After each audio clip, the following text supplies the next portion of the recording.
In this busy world, we sometimes find ourselves living only looking ahead as if being chased by something. When that happens, even if we have lived wholeheartedly, all we feel is loss, emptiness, and solitude.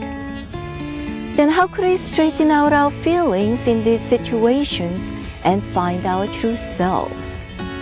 The answer to that is in Humyong's writings.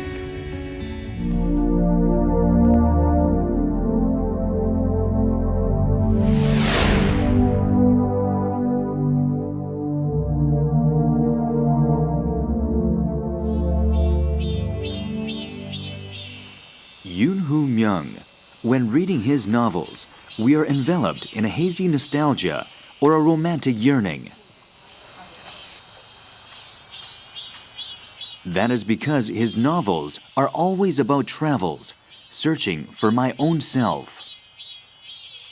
저는 내내 그 한 가지 소설을 쓰고 있다고 생각해요. 그 소설이 물론 매우 그 단순하게 보이기도 하고요.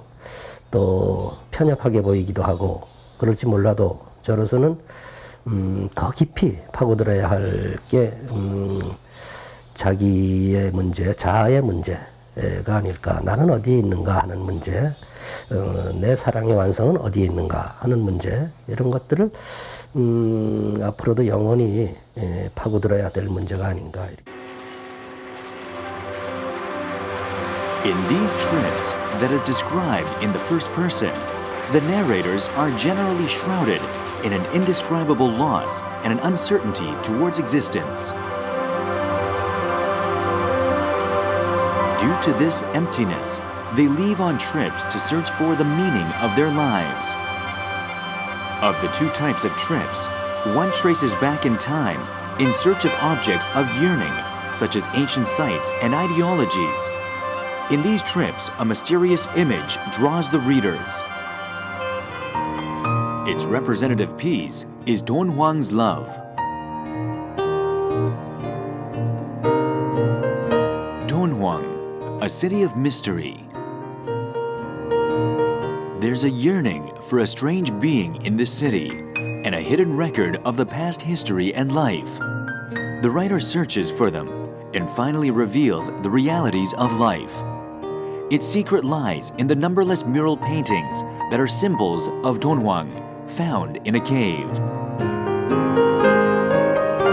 Records on the Silk Road where past Eastern and Western civilization are added to this, and the main character goes on an imaginative trip on Dunhuang. There, he discovers the previously unknown Korean history, along with his lost self. 실크로드는 사실 우리한테는 지금 매우 친숙하게 되어 있습니다만은 그 무렵에는 그조차 매우 그 생소한 그 개념이었어요. 그런데 거기에 우리 역사가 다 있다 하는 책을 읽었죠. 그 가운데 그 해초라는 분을 알게 됐고, 그분의 그 족적이 그 길을 통해서 신라 사람인데요. 아시다시피 신라에서 당나라로 가서 또 인도로까지 이어지는 그 기록이 이 도낭이라는 실크로드의 한 도시에서 발견됐거든요. 이것은 상당히 중요한 문제라고 봐서 이 문제를 우리 속으로 끌어올 수 있겠다, 충분히. A land of agony stretching endlessly on the desert, the Silk Road. The lion that spent a toilsome time wandering around the Silk Road is the discouraged and failed image of myself. The main character, who wanted to escape from daily life, longs for the image of the lion that throws off its hide after a long day's walk. He grows to yearn for the lion before he realizes it. 사자는 우리나라에 없는 동물이지요. 그런데 그 서역의 그 사자무가 여기 와서 서역보다도 오히려 더 중요하게 연이되고 있구나, 춤추어지고 있구나, 여기서 그 마당에서 띵뛰며 놀고 있구나 하는 것을 그 문화의 교류, 세계사의 교류, 이런 상황에서 저는 보려고 했죠. 그 상징으로, 하나의 상징으로 보려고 했습니다. In a forgotten, beautiful but abandoned place, the main characters strike upon a romantic world that they pursued, and Humyong presents something that will maintain our reality. Humyong's novels have a new tendency apart from his earlier novels. Critics say that the fantastic atmosphere that appear in his novels are influences from his previous job.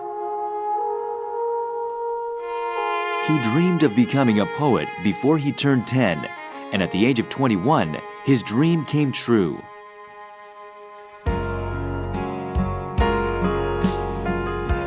But after his long-cherished dream was achieved, a wave of emptiness swept in, and he roamed about to write new poems. After 12 years, instead of poems, he started to write novels which began to get recognition. He succeeded in making his own unique style, abstract, experimental novels.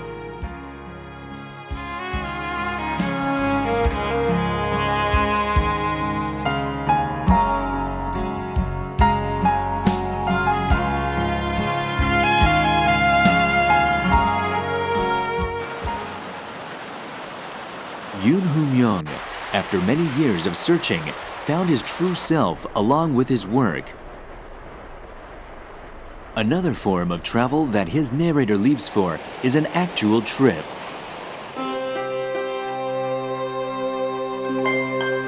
In many cases, these actual trips are accompanied by a woman. Almost all of his novels is a variation and repetition of meeting and parting with others. They arrive in a ruined place where there is no possibility of salvation from reality. That is also true for the women who accompany them. In the end, through the pain and despair from their travels, they find the meaning of their existence.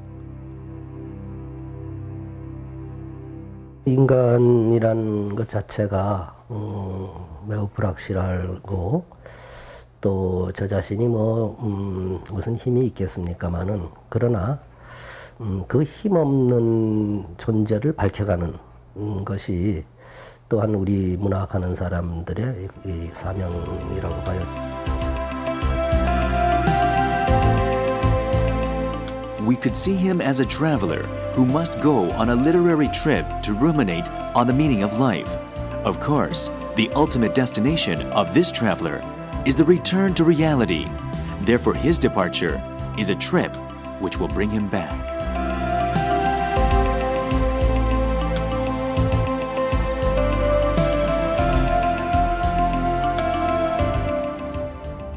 A critic once said that the easiest way to become a novelist is to read all the books of all times and places and write a book different from all of them.